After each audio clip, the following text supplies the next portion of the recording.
We've two main timings for reseeding in Ireland. The majority, I suppose, is done in the spring and the autumn time.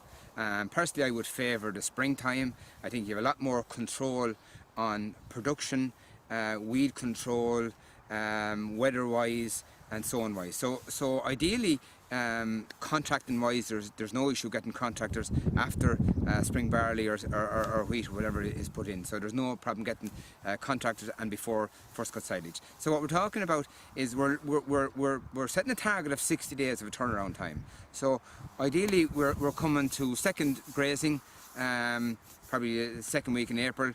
We're spraying it off. We're coming in and we're grazing it very tightly or cutting it. Important to get all that trash off. So if you're grazing it, it has to be tight and maybe mowed if you're not going to plough.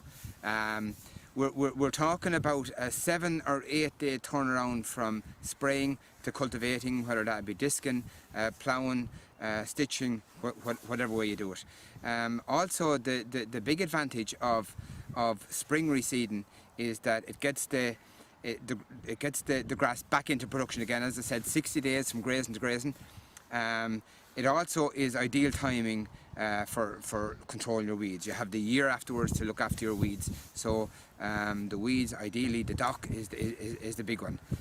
Docks need to be sprayed when the leaf of the dock is the size of your thumb. You're talking about 5 to 6 weeks after reseeding to look after the docks. So yeah, spring reseeding, you will get the same amount of grass off of that field in that reseeding year as you would if you didn't reseed it. So there is no loss of production that year, and then the following year you obviously see a big sign.